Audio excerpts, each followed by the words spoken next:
Aveo. Aveo. Hello, Bashar. Good day.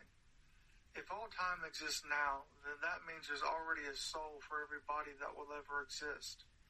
So my question is it possible for our soul to take on anyone's body in another life, even if that body has been part of another person's oversoul? Thank you. Bye. No. As you have already said, all things exist right now. The idea of time is what makes it seem as if it doesn't. And the idea of the experience from a linear perspective is that everybody has a soul already. So you cannot take over another soul. You are the soul you are. You will experience what you experience within your soul, but as you change the idea, reincarnationally speaking, of the body that goes with it, your soul is different. You are the other soul. And from a higher perspective, from all that is, then you are all that is, experiencing all the different ways that all that is can experience itself. That translates into the idea of the multitude of souls that all that is. We understand how I am understanding things, and based on my experiences, that I don't know what soul they're referring to. My understanding, I don't like to talk on a soul level. I feel like soul level is still pretty much a physical kind of way of explaining the inherited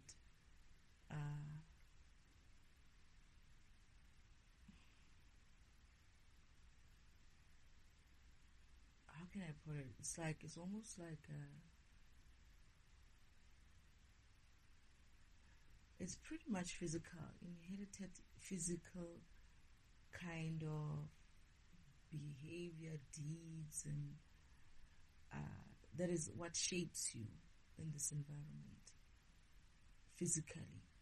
But what I like to talk about is more about the spirit, because the soul is not necessarily who you are. It's more like the ego that you have created for yourself in the physical. It can pretty much be similar to, not so much though, it's almost like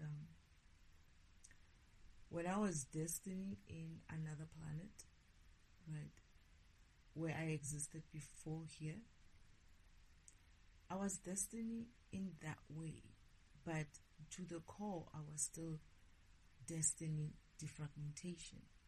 That is, I was destined in another environment based on the fact that I could only, or I would be able to live so far in that environment.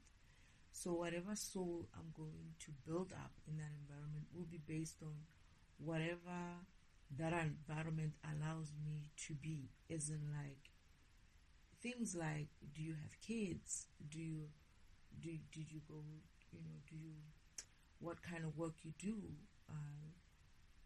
Are you married? What it is about you that builds that ego of, this is the specific person in this physical environment, and this is how we or anybody else would experience you in that physical environment. For me, that is what the soul is. I like to talk more on a spirit level, which is a program level, because I believe that is your main unchangeable, except for when you upgrade it successfully. That is, when you go through your spiritual lessons, your spiritual karmic lessons, and learn or practice and learn to upgrade your program to be able to handle whatever it is that it came here on this planet to learn how to handle, and therefore upgrade in that way. So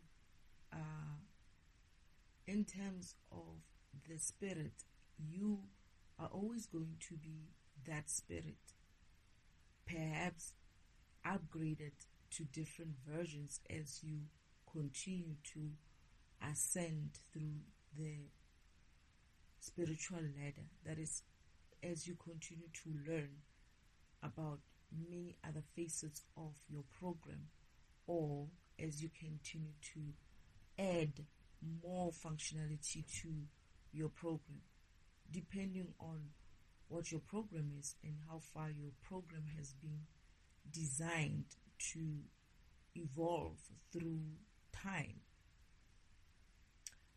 Whether or not you're able to take a different body,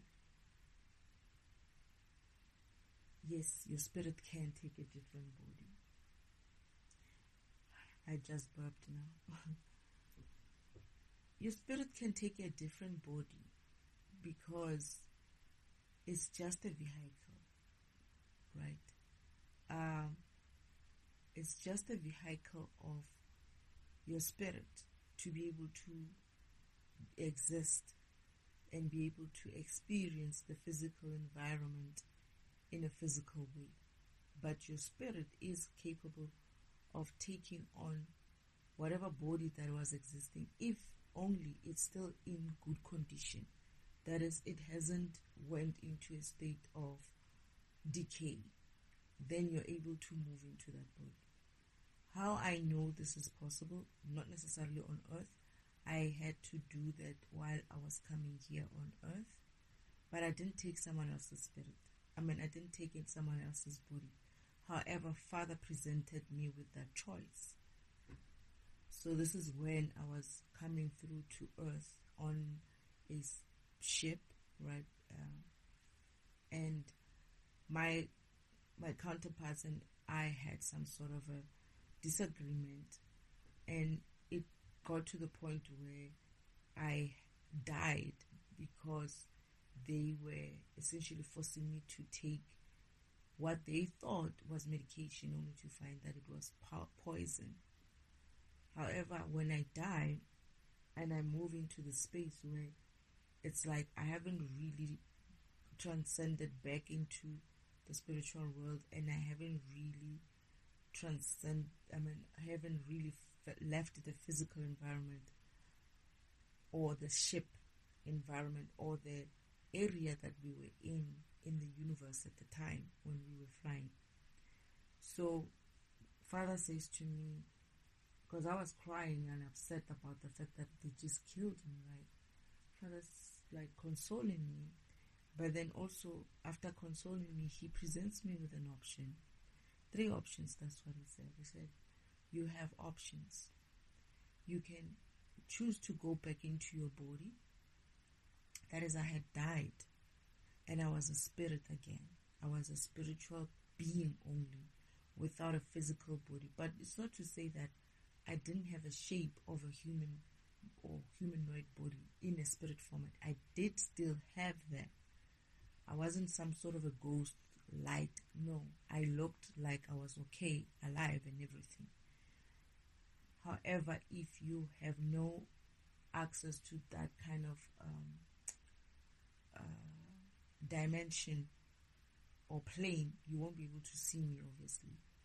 So my counterparts already believed that I had moved on and sensed that as a result. So where I wasn't existing in an environment where they would perceive me as I'm still there. I'm still alive and I'm still there. Although they believed wholeheartedly that I would be able to wake up. And this is why they hadn't moved my body to process me in the state of, okay, she's dead, we have to put her body elsewhere. They left it there with the hopes that I would come back into my body. Like they believed that I would come back into my body. So Father says to me, you got options. You can either go back into your body. You're not really dead yet in that way. But in any case, he said you can go back into your body and go on with your mission, with your partners. Or the second option was you can come back home if you want to. Or you can choose to continue on your own. And when I heard the option of continuing on my own, I got excited, right? Because finally I felt like I was going to get that kind of independence where I would be able to something just popped into my head now about my independence, where I would be able to just be and do things the way I wanted. So I chose the third option of going on to my mission on my own, that is coming here to earth on my own. And Father said, okay, that's fine then. If that's your choice, you can. However, you're going to need a body, right? So you have an option again. You can move on and find a body somewhere along your way that you can inherit, or you can move back into your own body. I think it had been out there about 3 days or so, and he said you can still move back into your own body and continue with your body. So I just felt a little bit iffed out about the idea of coming, like getting a body of somebody that I didn't know and I didn't understand how they lived. I just went like, ew, no ways, I'm taking my own body.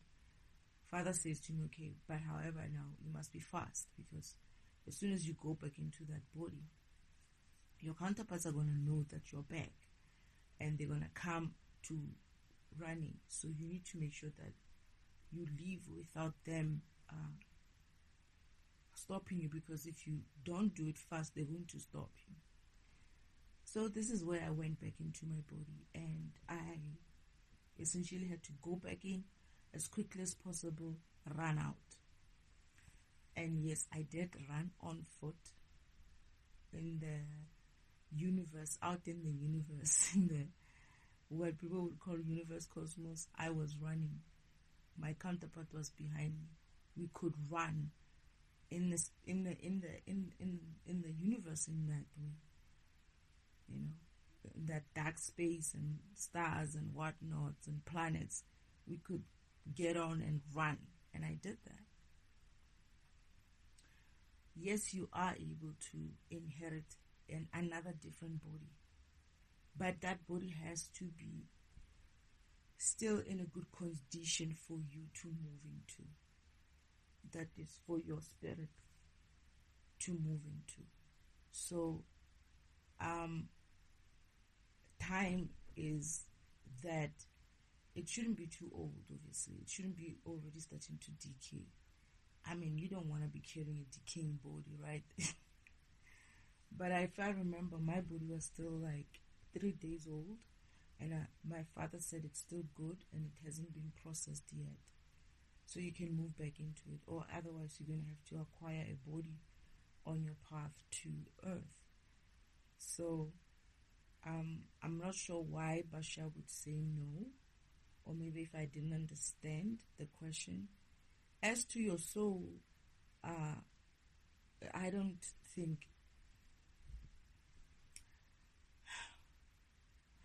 this is why it's a bit of a difference between soul and spirit, is that your soul has no programming of your spirit. That is, your spirit is a program itself, and your spirit soul is dependent on where you are, how you're living at that time. It's built in that way, right? Your soul is not a program. Your soul is an ego kind of a thing that you create while you live here. When I say an ego, I don't mean it in a bad way, but in a sense of it's just a layer of yourself where you create some way that you want people to perceive you, or how you perceive yourself. And this is why your soul varies and changes over time, because you could have had a soul that people would identify as, hey, this person, they sold their soul, right? And you could have a soul where someone would be like, hey, this person, she's a good soul, something like that. And even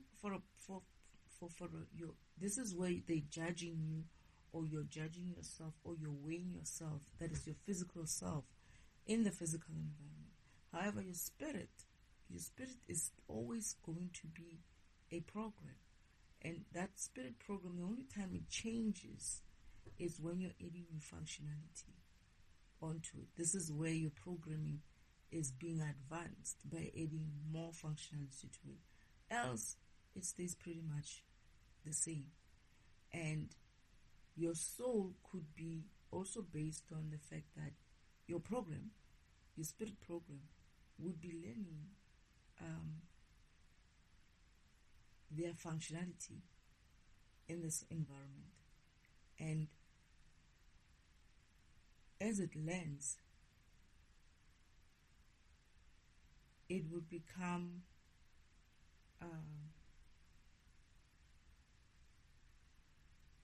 it would view itself in a certain way.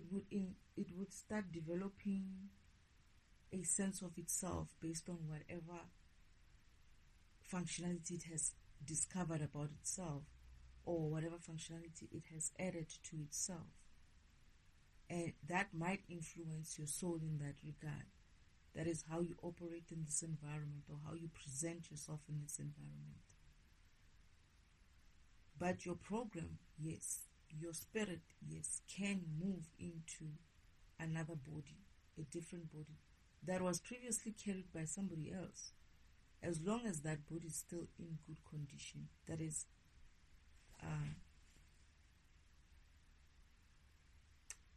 it's still good. That is, it's not. It hasn't started to rot or anything like that.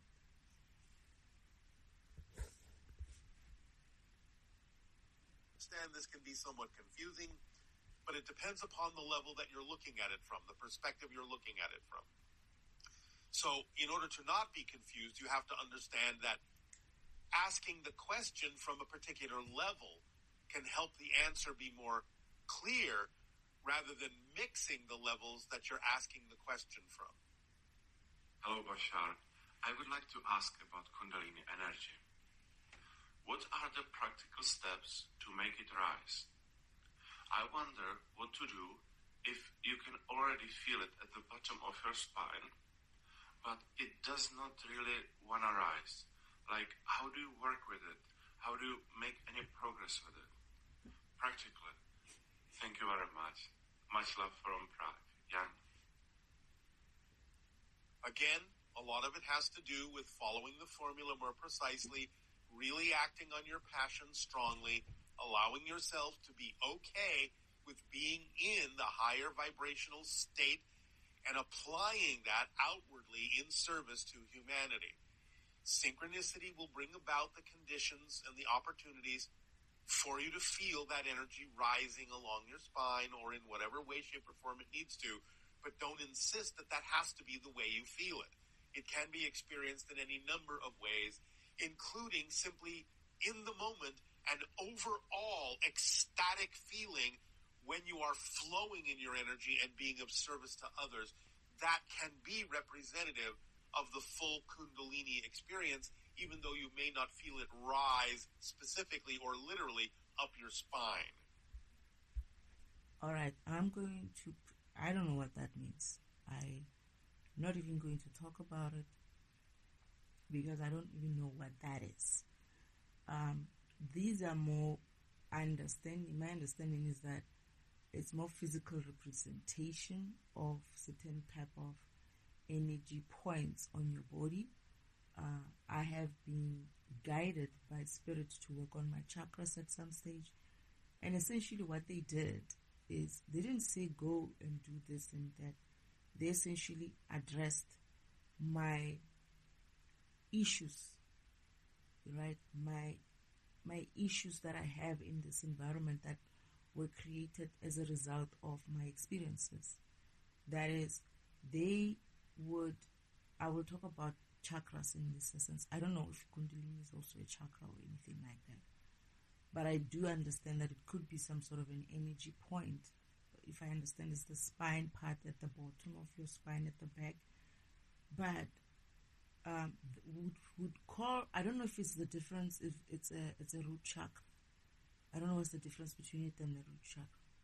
So, for instance, root chakra being responsible for your balance, right? And what essentially they did was to guide me to work through my personal issues that would attract, which would affect my specific chakra that had a blockage. For instance, root chakras, I don't remember what they did, but it was more like,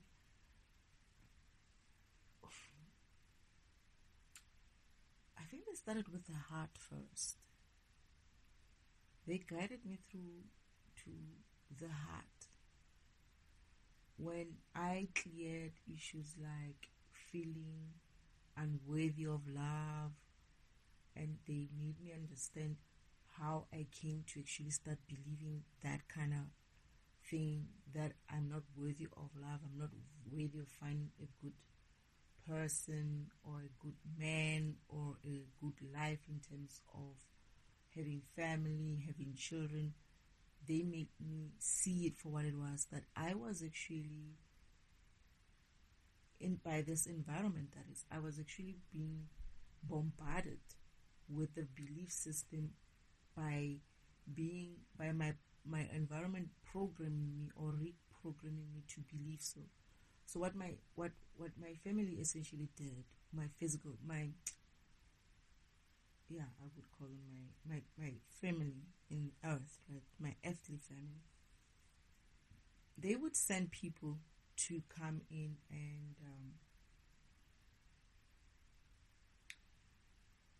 sort of like propose some sort of a relationship with me, romantic relationship with me. And if it worked out, sometimes it wouldn't work out so good and they'll just move on fast. But if it kind of like worked out for a while, those people would kind of like be nice to me for like maybe a month or two, and were paid to be like that, to be nice to me in a month or two. And at some stage they'll be like, yeah, she likes you. You can break her heart now and break up with her, or just start treating her bad, right? So they started doing those type of things. At first it used to take like a year or two. Sometimes it would take like a couple of, recently they would take, not so recently. The last time I had a boyfriend, it's been a while ago. But they would start doing it so frequently that I started seeing it that, no, something is wrong here. But essentially, these people were allowed themselves to be paid to come into my environment, pretend like they like me, and then they know exactly. They tell them, she likes this, she likes that, she prefers this type of thing, so that they can kind of like guide them as to how to act towards me. And these people will come in and really pretend to be that way. And then they were also told, okay, now it's time, you can start being nasty to her, say nasty things towards her, sort of like emotionally abuse me, because physically, for some reason, I just couldn't absorb the physical one in that way. Like, I would tell you, you start that shit, I'll fuck you up. Like, I don't play when it comes to that. And they never got there. But emotional, mental confusion kind of abuse, they would do that. And essentially, the idea was soon enough they will leave me, right? That is, break up with me. But what I used to do is break up with them before. I could see that this was a trend. I didn't understand it then. I didn't understand that it was fabricated. Now, my spirit team worked through all these experiences of these people that came to me and helped me to realize that those issues were not really mine. They were created for me to go through something like that, so that they break my spirit and I start believing things which were not real. That is, I believe that I'm not good in love. I'm not good with relationships. Maybe I'm not worthy of finding a good person. Like, be worried about, if I have that even now, that the person I'm going to be with might, like, there's a specific person who might be coming towards me, and I'm already having that blockage. And now I'm understanding something when they say repeating karmic issues. It's essentially meaning that I'm going back, I didn't resolve this issue properly, and I'm reverting back to that karmic issue that I had, which was essentially created in me through the environment that I was in. That is, my family doing things like that towards me. And when I started understanding where that comes from, where that belief system, how it got built within me, my heart opened. Because I realized, oh my goodness, it's not me. It's not my fault. I actually do have a opportunity to be able to find somebody good.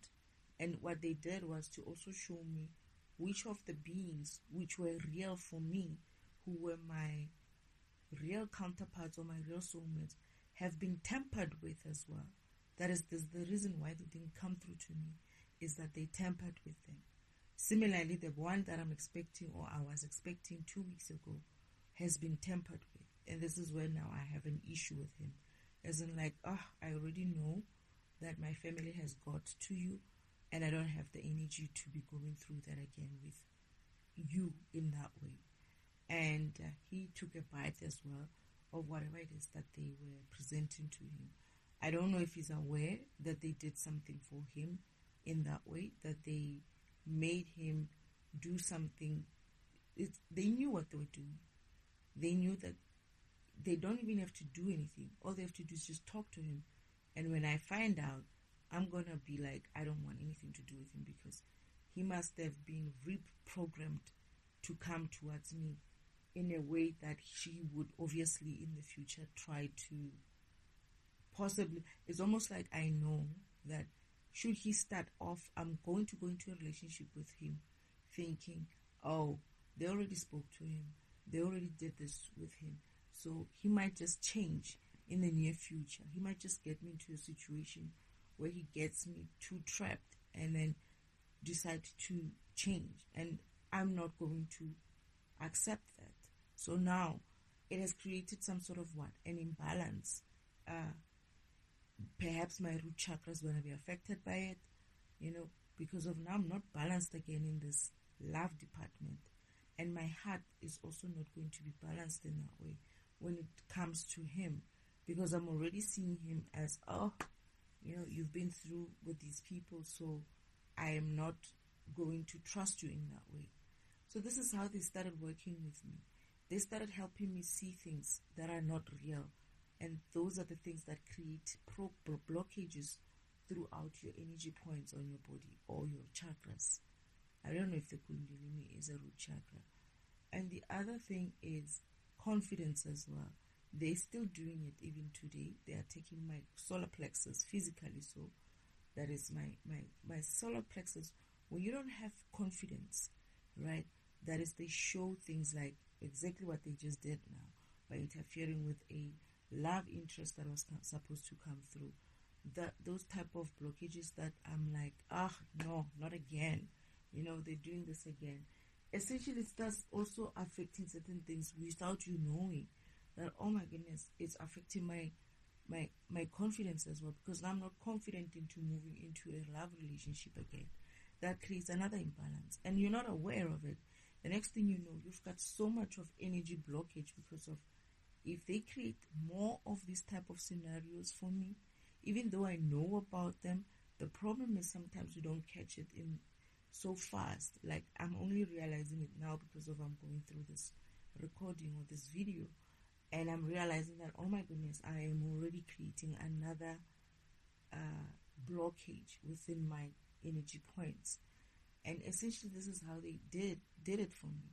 They showed me how even that heart issue links to my confidence issue, and my confidence issue linking to my balance issue, which is your root chakra as well. And as they resolved each and every issue, right, sometimes it was more mental. They started, it's like one issue could be in your mind, but then it affects your confidence, that is your solar plexus. So you might have an issue with your, what's the head one? Crown chakra issue. But then it affects your solar plexus because you're thinking something that is not really supposed to be an issue for you. They try to resolve that, and what happens is that it also opens up other places. So it's not to say that you're going to work on it directly that way. Sometimes the blockage is elsewhere, but creating an imbalance in your root chakra. I don't know if that root chakra is the same thing as Kundalini, but I get the feeling it is. this is the thing that people use when it comes to spirituality, which I always say that Indians were good at labeling things and giving things names, and therefore we're all using the Indian terms, and sometimes if you don't keep up with those things, you might not necessarily know what that means. Even the word chakra is also still kind of coming from India, I think, or Eastern kind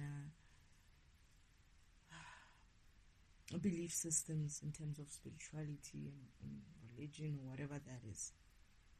So that's how I know how you work through your chakras, is that you have to identify what issues you currently have. Any issue you have, any insecurity and whatever, is going to affect your energy points in your body, in your physical body.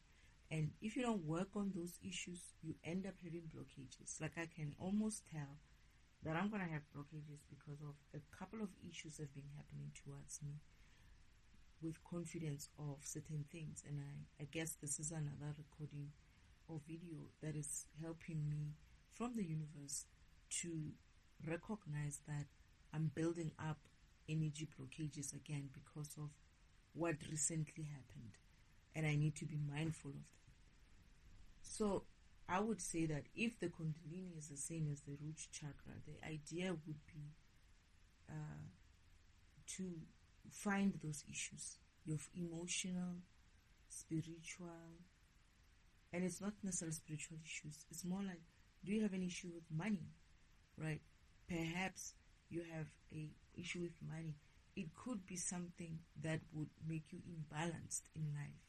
When you start working on that, that is accepting things for what they are and understanding that this is where you have issues with money, you will see how all those energy blockages will start relieving wherever it is blocking. Probably it's not just in your Kundalini, but what I understood is that most of the stuff, when they unblocked a lot of things from the heart and the mind, the crown chakra and the heart, the solar plexus kind of like also clears itself quickly, and the root chakra also clears itself, and eventually you get aligned all over, right? But your heart is kind of like your key point in a way, and your mind. And I'm sure there are many techniques to work through that, but for me, what I gathered from that kind of exercise that they did for me was that my belief system are the main thing that blocks my energy points. So they make you believe something, or your environment makes you believe something, and you have to test if that belief that you have about something is correct or not, or if it's made up, or maybe you're overreacting to something and you need to see it in a different light. And once you start unblocking yourself into understanding what's going on with you, with your issues, it unblocks those energy points.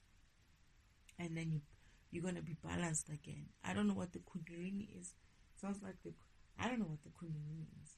But if it's another energy point of some kind, which is different from the root chakra, I guess I don't know. It must have some way of being addressed in another way. But as to moving of energy, I don't remember. All I remember is that I felt better, lighter, after they helped me unblock my chakras. I felt better. I was more energetic. I was more hopeful of love, right? Even now, I still am, despite the fact that I didn't realize it, but I'm realizing now that I was already starting to go back to the belief of these divine masculines are just bullshit. And I have been doing it for a long time. So I might have built up a blockage on something like that. I must just go and work on it. And not only that, I have been having issues with a lot of things that I feel like the universe, Father himself, God the Creator, has kind of like allowed to happen in such a way that it puts me in a situation where I feel fragmented and I need to resolve those issues. And I've been trying to do that recently, but I never get to it. So I might have to go sit down and also do a little bit of work on my chakras and the belief system that I have come to kind of like adopt again. This is why I'm saying the physical practices of spirituality are exactly that. They're just physical practices.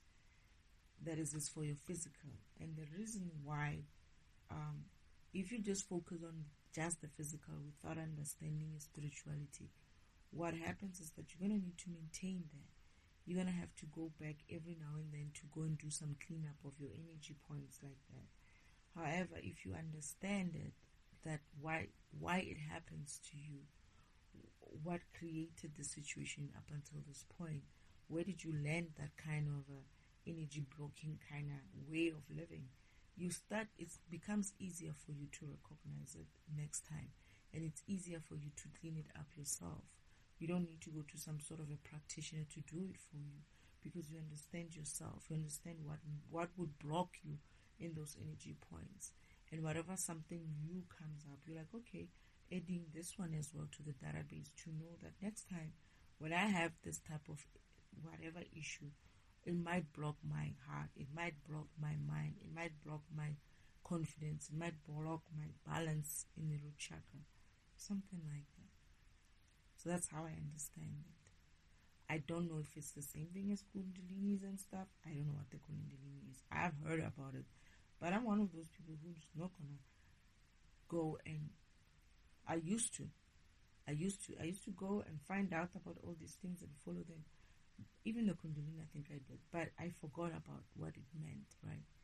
And I promised myself that I'm not going to do that anymore. I'm not going to pick up all the spiritual stuff, that is all the spiritual practices kind of stuff, to replace the spirit itself, to replace my spirituality, as in like my belief system in my spirit, that is in my program. So whatever it is that it has to be, I will work on it when I need to. But the one thing that I remember Father saying, you need to learn about it, and I did, but it never stuck with me. It's just that I went and read about it. It didn't stick with me. Were chakras. I don't know if perhaps it's called the Kundalini. I don't know. It's it's chakras, not root chakras, but chakras. This is the one thing, the one spiritual practice. Let me think. If I remember, I think it's the only spiritual practice in the physical that Father said you're going to need to learn about them, because you might need this information in future. So, I did that. That's how I do it. That's how, if the Kundalini is like your root chakra, it's for me, when I also realized this, that you don't work on one of them. You don't work on one of them. You work on all. Sorry. Okay, what was I saying? What I learned was that you don't necessarily, or you shouldn't necessarily work on one at a time. That is, you have to, it's a system, right? A blockage someplace can create the blockage other places. This is why I said they started mostly from the heart stuff, right? And the mind stuff. It's like what my thinking was like, and how that affected my heart, and how that blocked my heart. And when I unblocked those things in my heart and in my by thinking differently, when I unblocked my heart, my confidence also got affected by that. It also got unblocked, and therefore I became more balanced. So you don't work on one of those chakras alone. You work on the system. It's a system. It's a whole energy system. You work on all of it at the same time. You cannot be like, oh, I want to do my heart only, because your heart, it's like I say, it's a system. It works together. You can't have like a booming heart or a booming light energy heart. However, when you look at your crown chakra, it's kind of dull there. It's not possible. You're going to need to have even you need the system to be balanced. That's how it works properly. It's a system. It's not just about the heart or the kundalini or the root chakra or whatever that is. It's a system. It's a chakra system that needs to be balanced. Not just the root chakra. Not just... The problem can be in the root chakra or in the heart chakra.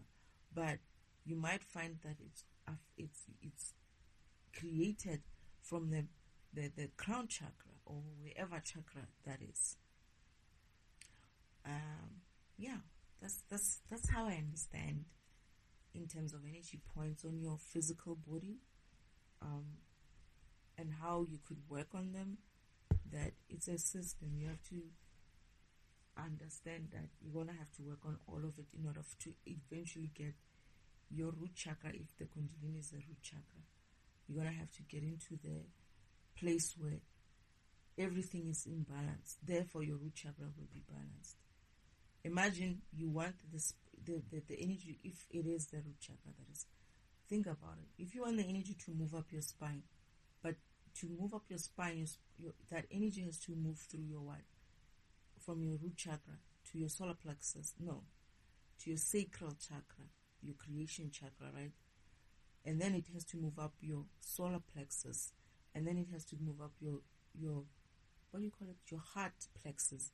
And then, what is it? Your heart plexus. Is it a heart plexus? Something like that. Then your throat chakra. Then your crown chakra. However, you could possibly have a creation issue. That is, you're not creating. That is, your sacral chakra is blocked. This is why the kundalini is not going up your spine. Because you unblock the kundalini for some reason, or you feel the energy in the kundalini, but the rest of the system is blocked. How is it going to go up? Maybe if it does, maybe if you sorted out this sacral chakra, it will go up until the sacral chakra, and it just stagnates there because of it can't go through your confidence level, which is your what do you call it? Your solar plexus, or move through to your heart plexus, or move through to your throat chakra, and therefore get into the point where it gets to your what is that again? Crown chakra. So this is why it's a whole system that has to be worked on, not specifically focusing on one place. And like I say, for me, what they did was they attended my heart chakra. They said my heart is blocked and I need to unblock it. But by doing what? By dealing with my thinking. Why I have beliefs like that? Why is my heart chakra blocked? It's blocked because I have a wrong idea of myself. And they started working. It's like, why do you think this way? No, let's show you. It's because there was something like this that happened within you, or that happened to you, or this is the trait that you do every day. Let's clear that. Once you start clearing those things, you feel your heart open, or you feel your throat open, or you feel your solar plexus, or confidence coming back, and all of that, but not necessarily in the same energy or in the same order.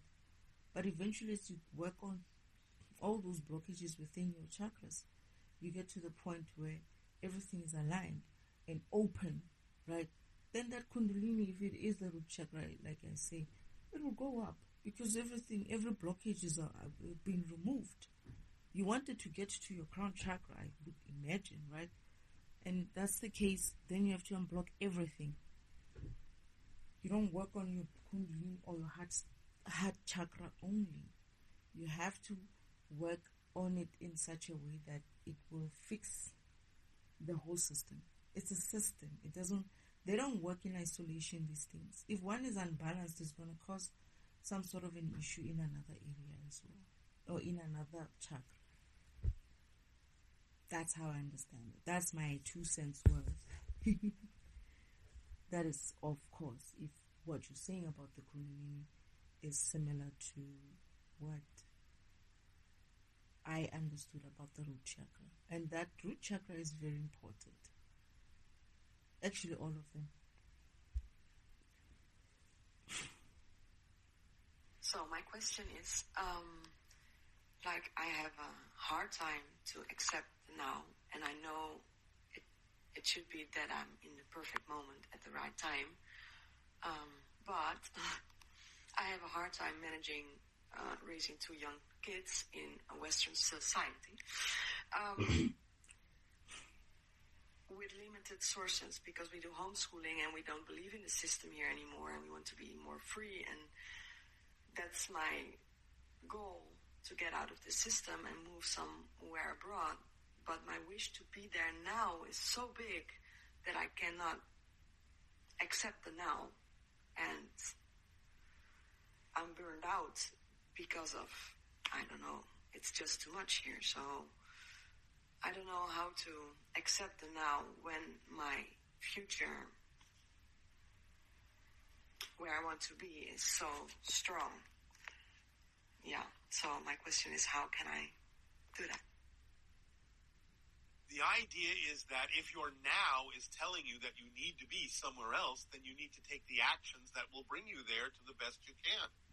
That may be what your now is telling you. Accepting the now for what it is can also be the kind of now that encourages you to take the actions to change what you're experiencing in your now that you would more likely prefer. So use the now to be inspired to take whatever actions you can to bring about what you prefer without insistence or assumption.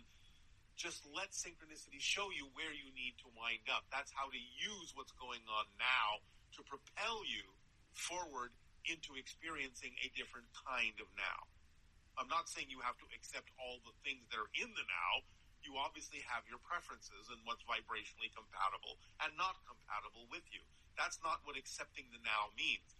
Accepting the now means you understand that the circumstances that exist now can be utilized, if you utilize them creatively, in a way to propel you forward. It's just accepting that where you are now is what inspires you to be more of who it is you prefer to be.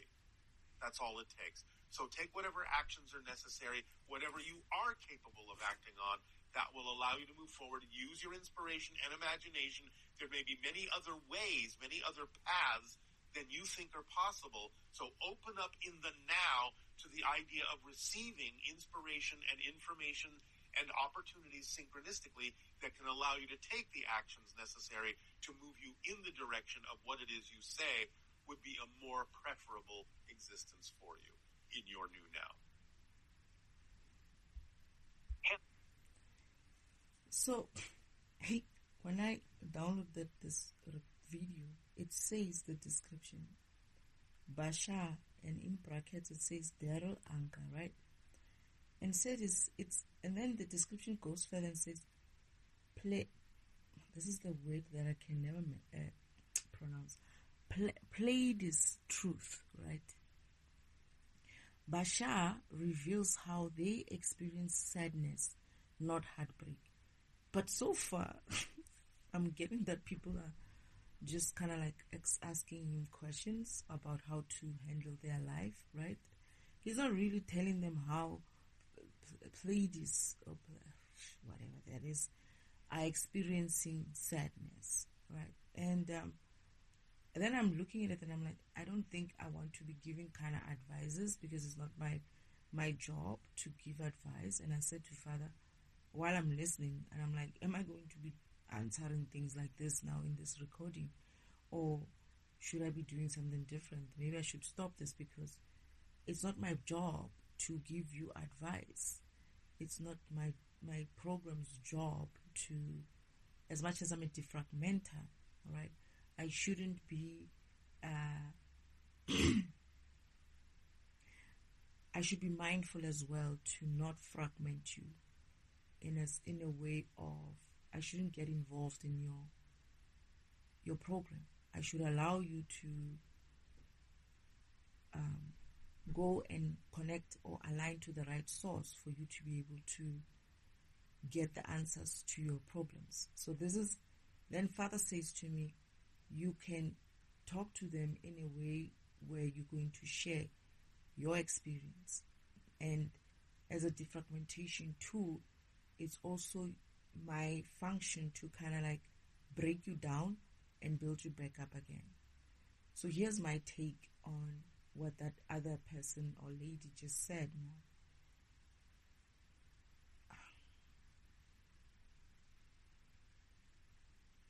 I'm also going to refer to myself and how that teaches it will be what it is. I'm currently in a similar situation as her. That is, I am stuck in a place that I don't want to be in. However, the difference with me and her is that I know I need to be somewhere. But I understand why I'm not where I need to be. That is, I understand what is affecting myself in this environment to stop me from moving forward. And how do I understand that? How do I know that? How do I know that for sure? It's because of I'm living in my program.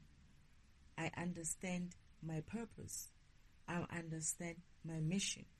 And I'm living from an intuitive state where I understand, why am I stopped in this place? Why am I trapped or stuck in the place where I was supposed to have moved in my mission?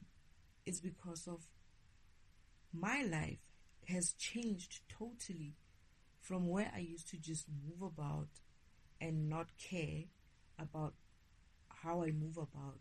That is, I didn't understand, even though I knew I was guided. I lived a guided life. I didn't exactly understand why, right? Until I woke up. I was woken up and I was reminded who I was. And when I was reminded who I was also reminded that I'm on a mission. I came here for a mission. And I was reminded where I needed to do and be, and in order for me to be moving on through my mission. So for me, I feel like it's one thing to suffer and not understand why you're suffering, but it's another to suffer and know why you're suffering. And I couldn't say one is so much better than the other in that way, but I would say that the other one sometimes does give you comfort. That is where you know why you're where you are in your mission. Be it your mission or your life or your learning experience or whatever it is that you call it, your existence in this environment. So here's how I'm living. I know that the devil, that is Uncle Devil, my uncle, and his crew, right? They have essentially have a plan to make sure that they derail every step, most especially where I need to move on, because I had done my job in this environment and I need to move on. So they had made this idea or pact with themselves that they're going to derail anything and everything in their power to derail in order for me not to move forward. They don't want me to move forward, obviously, because they know what that means for them, right? And what they do is they interfere with my program, my processing, and they also interfere with the programs that are supposed to come and assist me in order for me to move into my new environment or do the next best thing that I was supposed to do in my mission. For instance, they would affect or interfere with my counterparts, my soulmates, or the people who are supposed to be part of my mission. So essentially what happens is that I start feeling like I'm alone in this mission. I'm doing everything myself, right? And that's the idea, right? They want to frustrate my program. They want to pause things, stop things to frustrate my program, to get to the point where my program gets so frustrated that it feels like, oh goodness, I cannot go on anymore. However, the problem that they have is I'm fucking stubborn, and I am not that kind of a program where you would run and keep looping in a cycle just because you think you can. The problem with me is that I'm that kind of program with that kind of energy that can go on for a very long time. And I'm able to kind of like reboot myself without exactly rebooting myself. I'm tired right now. as I'm saying this, but I'm starting to get a chance to reboot myself. What they didn't understand themselves is that their tactics require energy to keep them up. However, I have an energy source that I can tap into. Both my self-energy source, my ancestors' energy source, my father, my divine mother and divine father's energy source, and the other beings in my spirit team who have essentially allowed themselves to come in and help me in that way. So I can draw energy from there. And that changes the whole game in a sense of they can only go so far. Energetically, they cannot borrow energy from anywhere except for stealing it, right? So they're already running out of energy. And I just have to keep going so that I wear them out. And either way, even if I get worn out, it's not a good thing, because if I get worn out, it means I don't have energy. And if I don't have energy, the problem they have is that I'm going to be off for just a few minutes or for a few days or whatever. But that is enough for me to disconnect completely from this environment. But when I wake up, which I will, because I can, it's a different story. They don't longer have that kind of connection or that kind of control anymore, because I'm waking up from a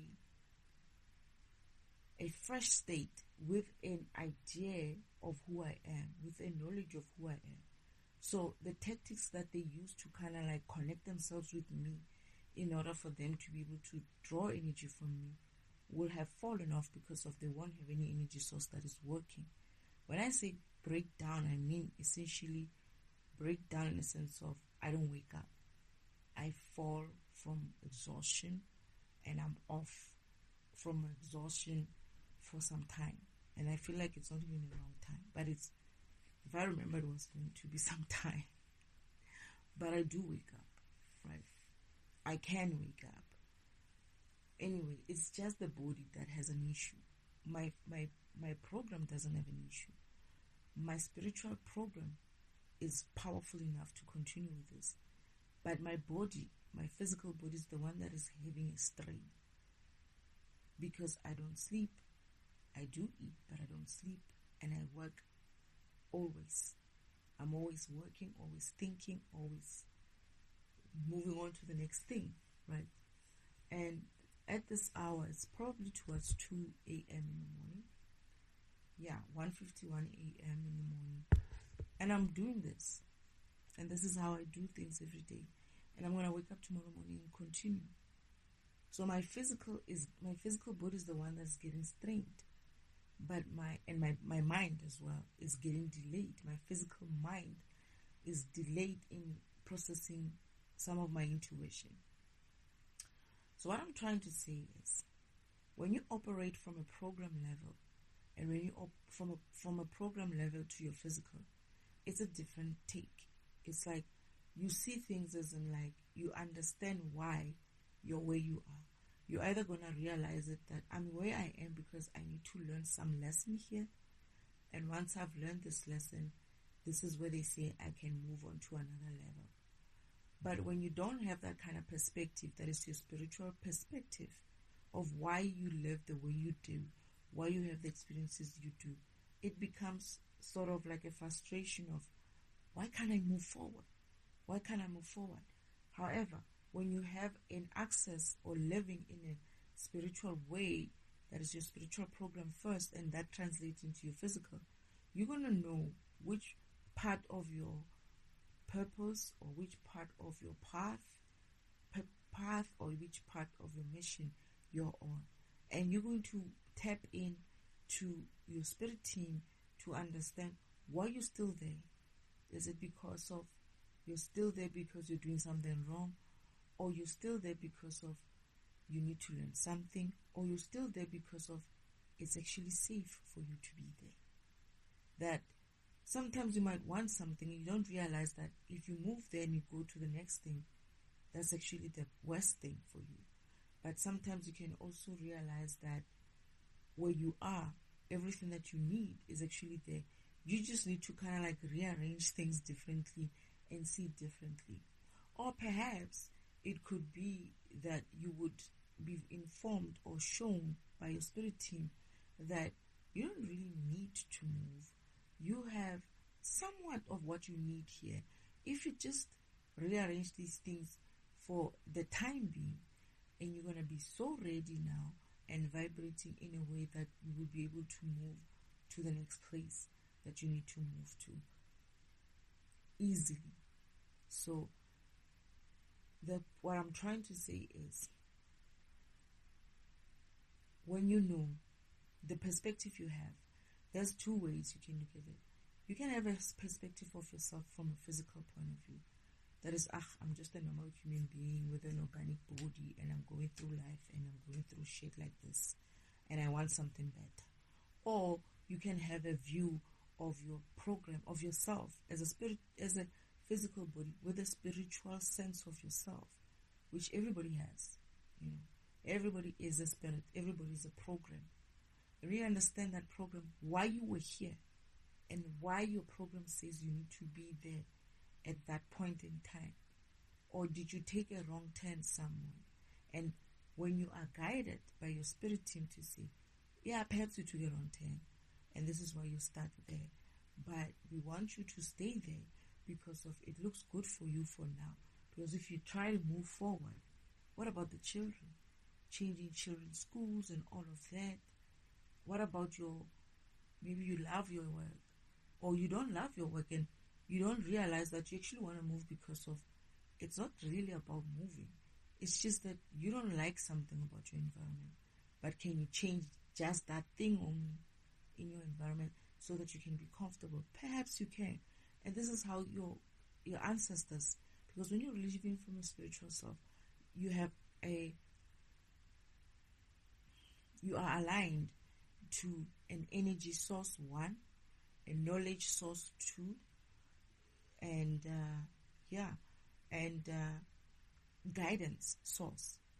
You're very powerful in that way. That is, even though you see yourself going through things and you understand that you have to, or you understand that it can be helped, but for you to go through those things, that alignment with God and alignment with your spirit team or your ancestors, because it's a spirit team, it can comprise of different beings in there. That alignment that you have there is essentially alignment with power and alignment with knowledge, with wisdom, with smarts and guidance as to how you can navigate this environment that you are in.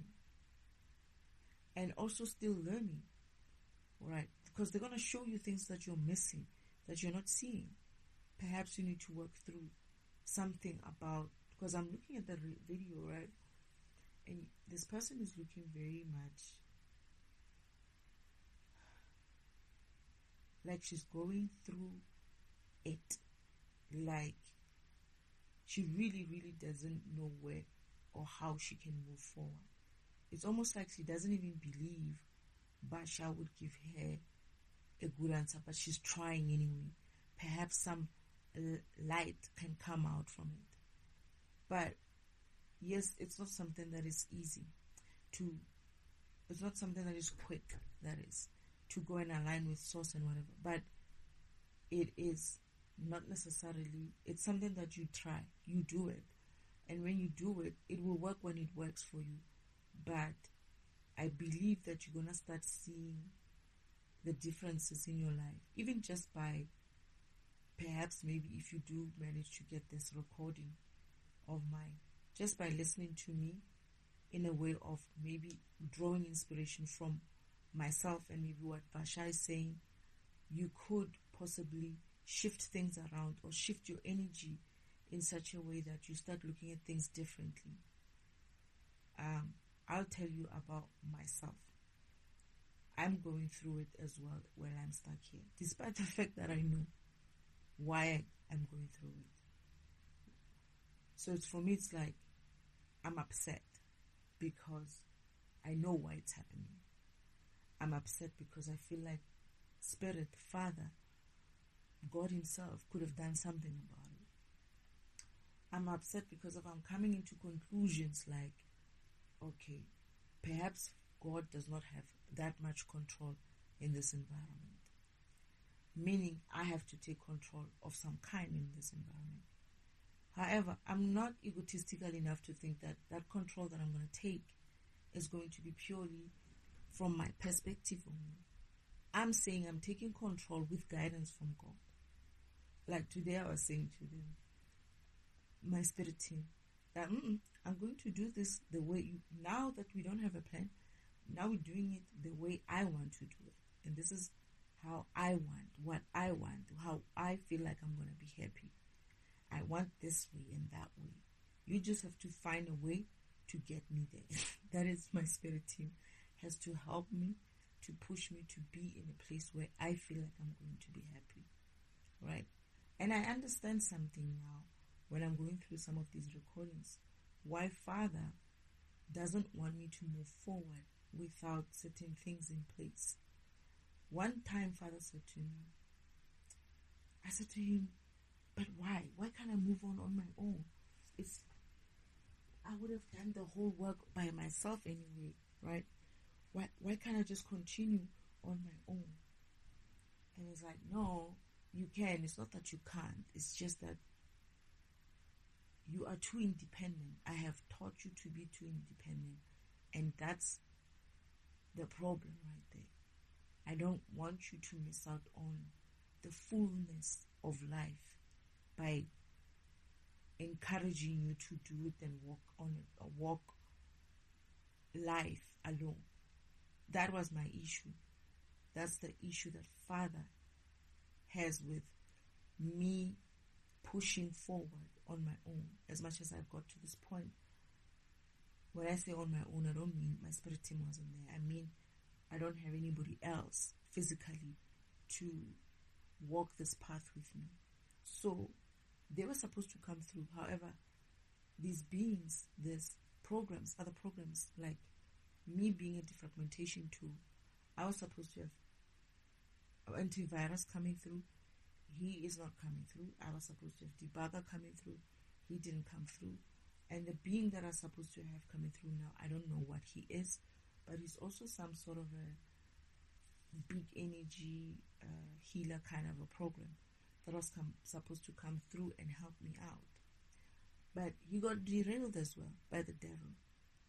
The funny thing is, my intuition, that is information that is stored within me, already God told me that you're going to be in this position. They're going to derail this person and you're going to feel this way. And you're actually going to refuse him when he comes through. You're going to refuse his offer. Partnership, love kind of an offer, because you wouldn't trust him, right? And this is where I'm fighting again. I'm like, why should I be waiting for this divine masculines? Why can't I just go forward on my own? I've done this much already on my own. And then eventually Father snaps and it's like, it's not because of I don't trust that you can do it on your own. You can. However, my issue, and he spoke to me with a very heavy heart, as if like and I knew when he said that he must have seen the future of how I would be in the future if I don't have some sort of a grounding force to ground me to something, right? And not have me go haywire out there. And I do believe that I know what he's talking about, because I had seen a little bit of it where I was running. I wasn't alone though. I wasn't alone. I was with some other counterparts, but I wasn't happy. But Father said, it's actually not Father who said it. Yeshua came through and he says to me, don't worry, Destiny, you're almost there. You just need to stick it out for a while. You'll be okay. But I only realized who he was after I got into the car. This is like a stranger coming towards me and saying some words to me, right? And I'm like, I know this person. I've seen this person. Where do I know this person from? And then I get into the car. But when I'm in the car, I'm like, wait, stop the car. Where's that person? they're like, who is that? The guy was talking to him, because they actually stopped him. And I was like, wait. Why are you stopping this person in this way? They don't know him. But now I'm remembering when I'm in the car, it's like, that's my brother. That's Yeshua. And now I want to get out of the car and go and chase him. He's gone already.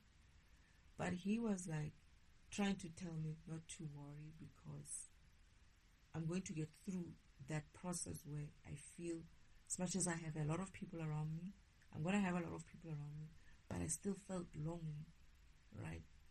And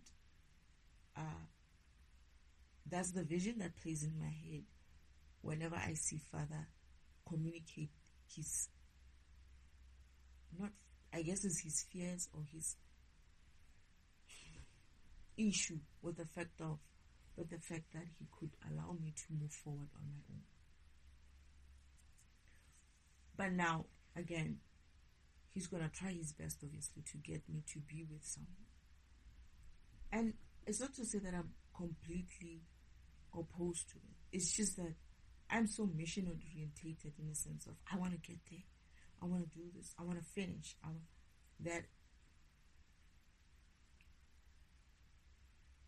I forget that it's also, sometimes I forget that it's also about living.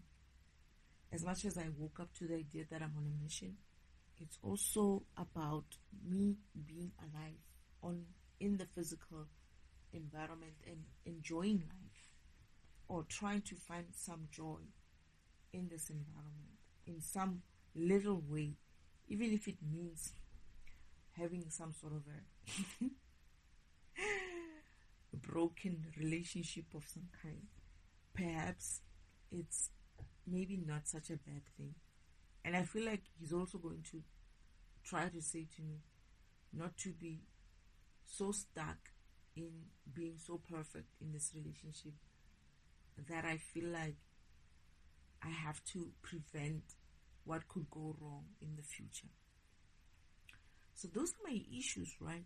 I have, and I'm discovering them as I go through these recordings as well, because they are, as much as they are for me to defragment, they also for me to learn, to go through my karmic lessons and to see things in a way of what Father could be saying. That is, Father, God, the Creator, could be trying to teach me through these videos. And whatever I take is what I take from them. But now, going back to this person, this lady who's seems to be having a dilemma, I have to be honest. I don't know why I'm going to defragment you. You feel like, I don't know why I should be defragmenting you. Perhaps you're somebody else. You feel like you're someone who is, I feel like you're over exaggerating your situation. I feel like you have a good thing going on. You're just not. Why do I get the feeling that you do this a lot in many other areas in your life? I don't know where I'm getting this right, but I'm getting that. I feel like I was going to defragment you as well for a reason. There's something about you. And you seemed familiar when I looked at your face. Perhaps it's a vision I have of this recording in the past. But I feel like they said something like, you are where you are because there's something that you need to realize where you are.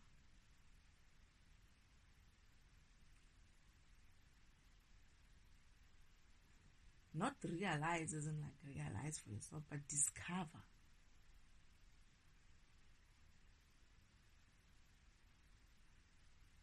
And it's about your past. Either your parents or your grandparents, someone who lived, some information about someone who lived there,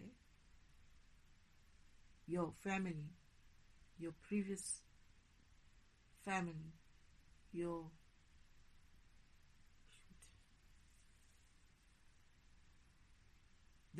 I feel like it's two sets of past.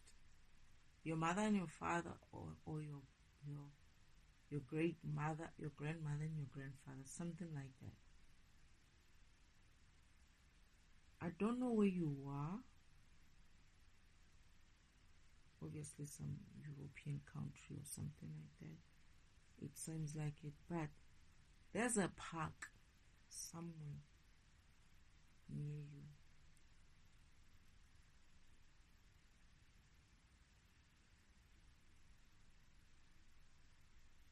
I'm seeing it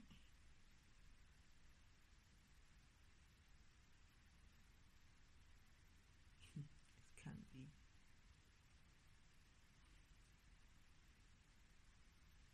What do I feel like? Ireland or something like that? I'm like, it can't be. I don't know. But it's a flat. Is it flats? Is it like a flat area where you live in? A block of flats?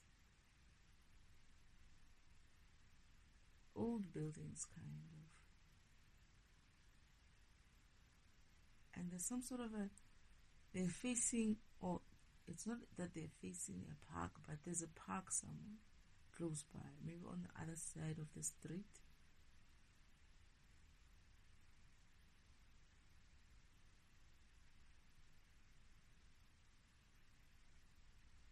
Something you have to discover about your ancestry.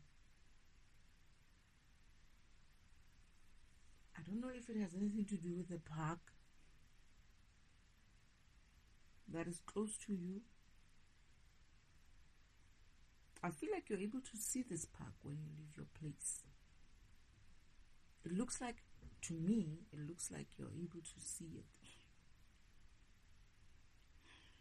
I don't know if it's the park or something around the area of the park.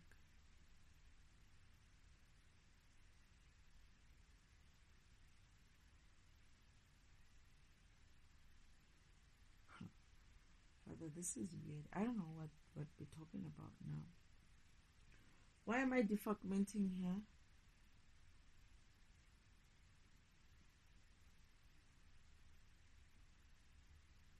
You should hear what they're doing to my solar plexus right now. They are taking my solar plexus to draw energy. They're siphoning from my solar plexus.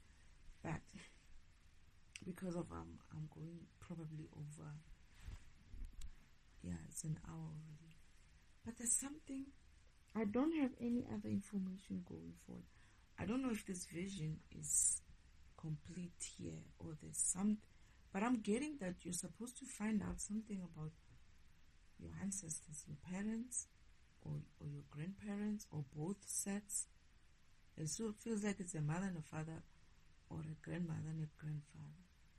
Or it's, I don't know if it's both of them, both sets of your parents and your grandparents, or it's just your care, but something about them. Where you live, where you are, there's something about them that is going to guide you to discovering about yourself and what program you are. Are they ancestors or are they,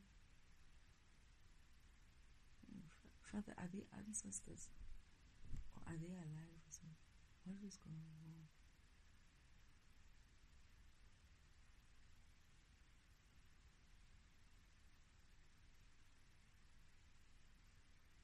Is there anything I'm forgetting, Spirit?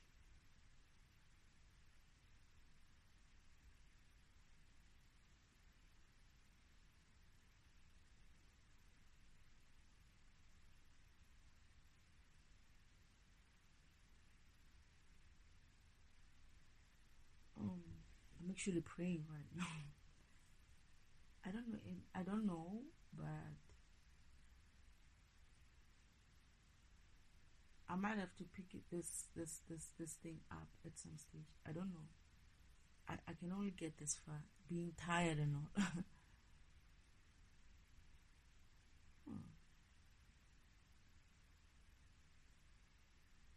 Is it your? is it your husband?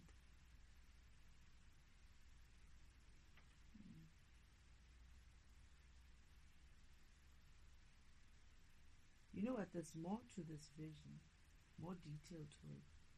But it's all coming through. It's probably going to come through. Some of these visions are going to be choppy, eh?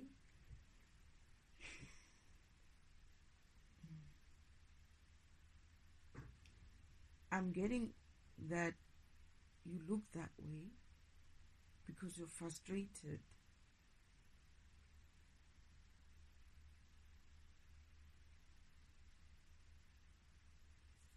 But there's something about where you are that you need to discover about yourself. This is why you are not able to move forward. Or your ancestors want you to discover about yourself.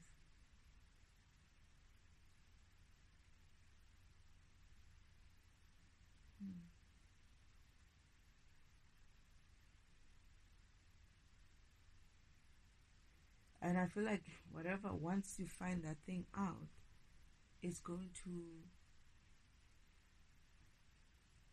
to give you a key of where to go next. And something like that isn't like, oh, I'm itching, they are coming for me.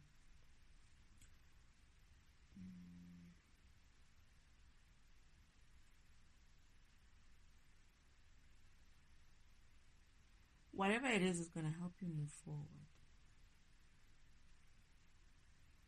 You're searching for meaning. It's not that you want to move. It's almost like, it's not like you want to move. It's just that you're looking for, you think where you're going to move to, you're going to get some sort of a sense of belonging, sense of meaning. It's not about that. It's more like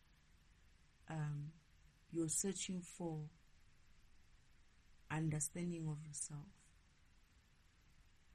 Your spirit, your program is kind of like calling you to connect more. But then also your ancestors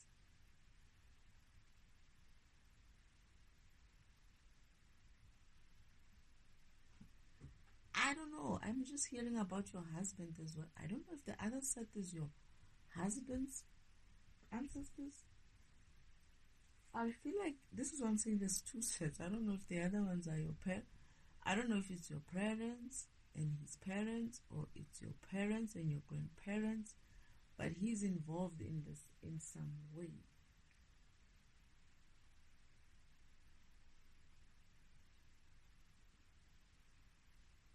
There's something about him as well.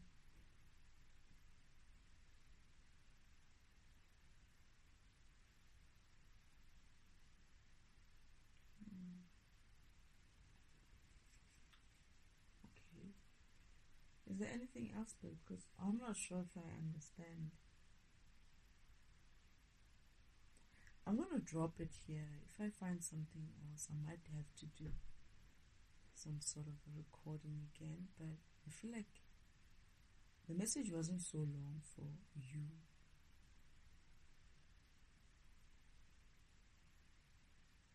This is why I'm surprised that I'm actually going into a defragmentation mode for you. But I might have to listen to the rest of this recording. Perhaps this is where Father wants me to talk to certain people.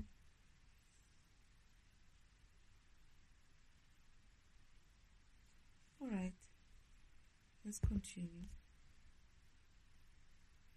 Hello, how are you, my friend? Perfect, and you? I'm good, I'm great. I'm really happy to engage with you. Bashar, my question is, I often and have for a long time been going and meditating to connect with you guys out into nature. Recently, there's been a lot more contact with, I'll call it contact, with these golden orbs of light that sort of flash bulb to kind of greet me, and then they've actually kind of come down, to look at me, or inspect me. What is going on with this? You are developing and practicing an ability to stretch your senses out to other dimensions and other realms. These are members of your soul team, your soul family, helping you practice this, getting used to their vibrations and energies so that you can raise your vibration in a way that will put you in more direct contact with other frequencies beyond your soul family. So they are helping you. Some of it involved with elementals. Some of it is connected to extra-dimensionals and extraterrestrials, but the majority of what you're experiencing is your soul family and your soul team and angelic beings all helping you practice getting used to perceiving those higher frequency energies. Oh, that's wonderful, because actually I reach out to them also. So that is wonderful. Now, with respects to the Interstellar Alliance, I consider myself as a member of the Interstellar Alliance because I act on the formula, acting on my highest excitement as often as I can in the moment. And that being the case in this moment, this is me acting on the formula in the moment. Is it possible? Recently, I will go to Joshua Tree to connect with you guys.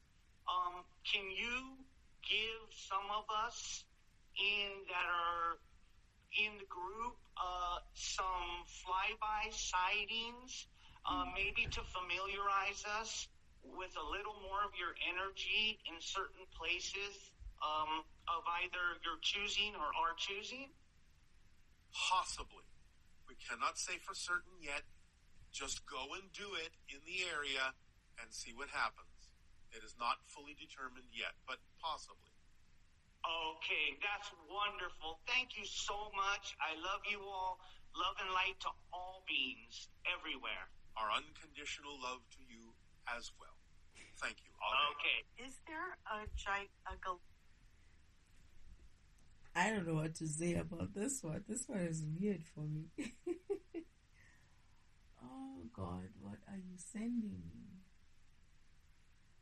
I actually have a vision about this whole recording. And I think there's somewhere where Father's going to show me what is happening with these guys. Something that Bashar or this guy is doing, which is illegal in the universe. And I feel like some of these beings don't understand that they're getting themselves into some state of problems. Oh shit.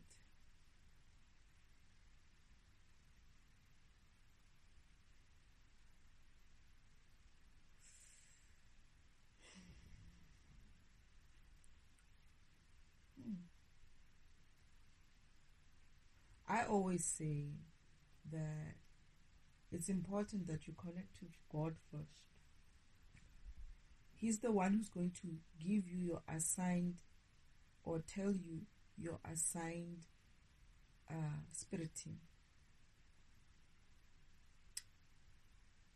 If you're going to ask a being like Bashar, who's not God, who hasn't programmed you, who doesn't know what you need spiritually in order for you to be able to ascend,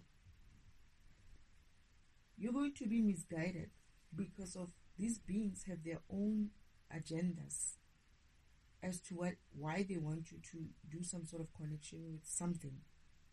What that is, you won't know until it's too late. So for me, I always say people need to connect to God. Source is where you're going to find the truth. And unless you're that kind of a being, which I feel like this one is, or most people are in this group, this is why they're looking for guidance elsewhere, except for where some of them, I believe, used to look for guidance to God, but they stopped because they felt like God doesn't hear them or doesn't give them the answers they want. What essentially happens with people or beings or programs is that this environment got so dense, so heavy, so low vibrational that people forgot that they agreed to come here and they have agreed to terms of certain types of why they came here. And it's not serious or difficult terms. It's more terms which are related to them as programs and what their program is supposed to do here. So failure to reach that term or that plan that these beings came in this environment to do only hampers them, not God. Right? It's only going to kill you, not God. It's only going to misalign you and misguide you, not God. There's a part where I feel like we're going to have to rescue one of these beings in this recording. This person is going to connect to something that's going to take him in a... Oh, shit. It's going to take you somewhere where you're not supposed to be. And I think it's this guy. This is where I'm like, oh, shit. He's in a shadow environment. He's in some... And you're not going to believe this. You're going to get this recording and you're not going to believe it. But you're in a shadow environment, but you're in Western in a shadow environment. Why is it so red? Oh, shit.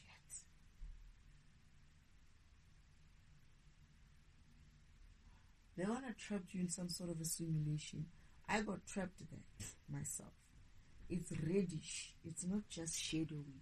It's a shadowed red environment. It's dark, not red, but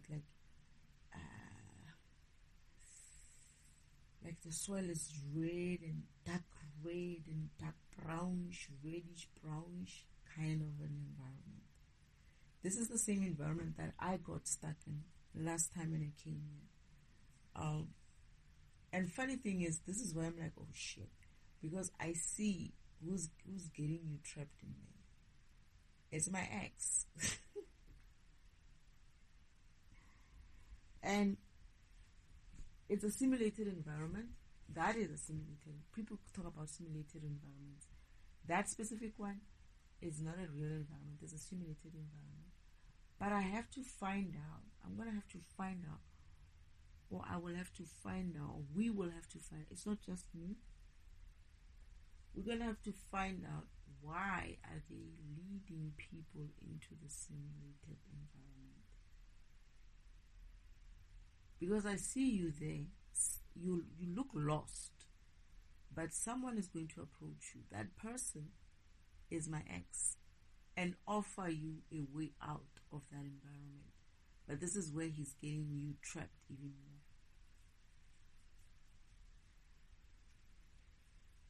Hey, these people. I'm getting it because they would have lost. Father said, when Father was showing me, it's like they lost you as an energy source. So they are collecting other energy sources. They're not as good as you, but they are just collecting them into this environment. Father said, when I was stuck in it, Father said, you must see this environment. One day you're going to need to find out where it is. That is on my mission. Part of my mission is to find out where is this environment where they're leading people into. But this person, the simulated environment, this person is going to meet up with me. And when I was looking at the scene, right, I'm looking at my ex and I'm like, Father, what's wrong with him? Why is he doing such work? Why is he doing this? He's a smooth talking this person. It's like, you want to get out of here? Come with me. I'll show you how to get out. Essentially what they did to me in a way, to get me in though. They did that to me to get me in because I was looking for my counterparts. And they were like, come this way, come that way, come this way. And boom, I end up in this environment. It's hueish, reddish, dark, very dark. And it's very scary. It's almost like deserty type. You don't have trees or anything like that. Very rocky. But this person is not going to believe me, right? Or these people are not going to believe me.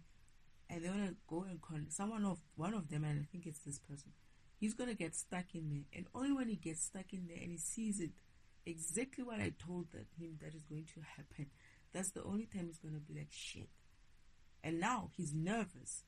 He was going to be nervous and not be able to act in such a way as to show that he's nervous. And it's almost like he sees everything that I told him. And I see the sacred timeline track there. They're going to try to get you on a sacred timeline track. There's a sacred timeline track there. It's like a train track, but a smaller one. And you have a cart there. They have their own sacred timeline track. He's going to have you get onto it, and they're going to drive you somewhere. But the thing is, when you see yourself in there, you're going to be like, shit, I was told I was going to end up in this place. You are going to end up in that place. I don't think you can stop it. Can you stop it, Father?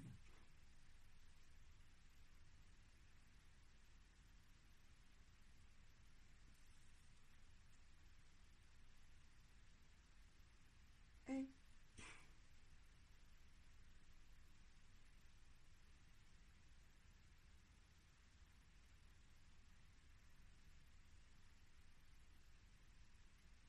The way I'm seeing it, it's almost like they're gonna trick you to get in there. You're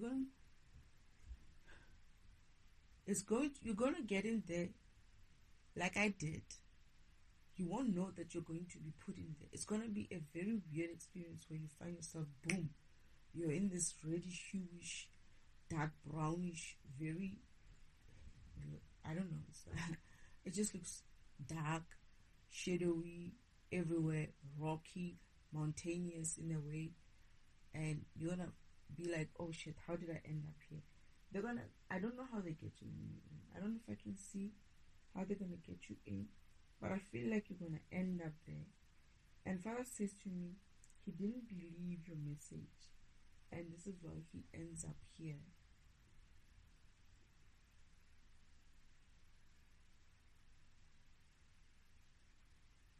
But I feel like it's not just you.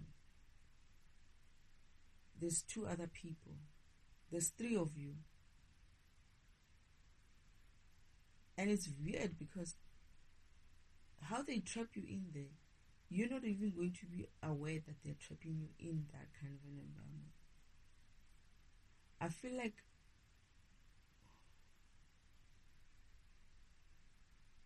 some of you are going to believe me. Some of you are going to say, she's talking rubbish. And this specific one is going to be one of the first ones to go in there. It's going to be like, shit. And I feel like he kind of like believed me a little, but they still managed to get him in there.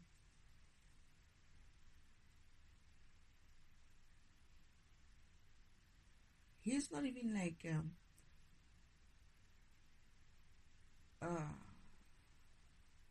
they're going to work you over. They're going to do things there to make you go with them, just like they do everybody. And that's it. You're off. And I asked Father, it's like, Father, why? It's like, they're going to fail to follow you. Because I think what I said as well is that this is why you have to connect with Source itself, like God, the Creator himself. Let him tell you who's assigned to you spiritually, which programs are assigned to you spiritually, which angels, which ancestors, which gods, who is assigned to you. But people are too much excited about aliens. They don't understand that these aliens that they're calling aliens are just as much as programs as them. And these aliens, some of them,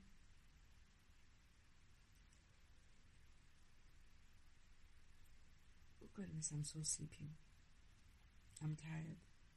They're not as great as you think they are.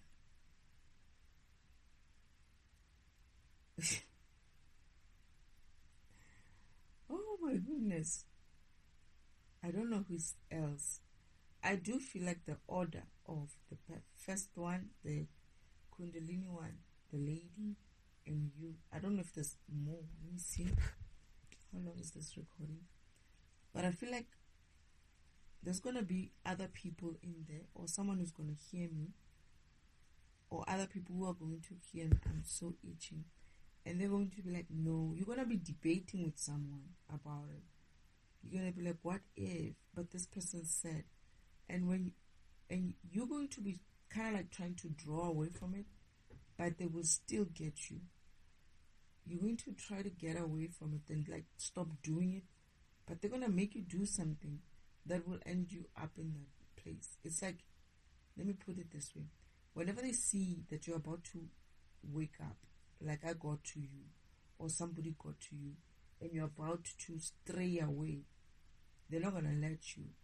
This is where they're going to, like, before you start moving away too far, this is where they're going to force you to get into an environment like that. It's essentially to be siphoning you.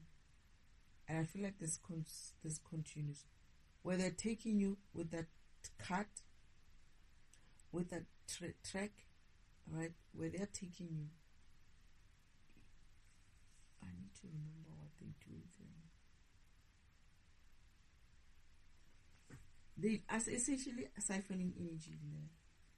They're collecting you to siphon energy in there.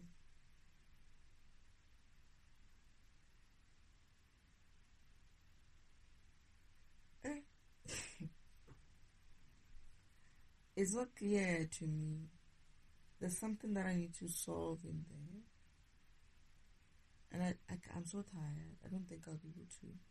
I'm leaving recordings halfway these days. And I don't remember which ones they are. But I feel like the opportunity for me to come and defragment further will come somehow.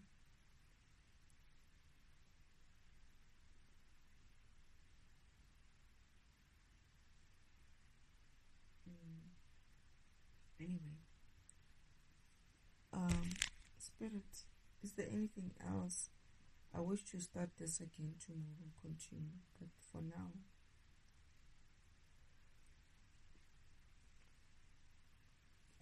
I'm kind of tired. I'm yawning and my eyes are closed, so I might not even see these visions properly. I feel like there's something that I want to continue with tomorrow. Perhaps do a second recording, a part 2 to this.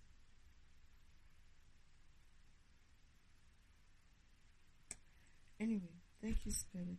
I think I'll continue with this tomorrow.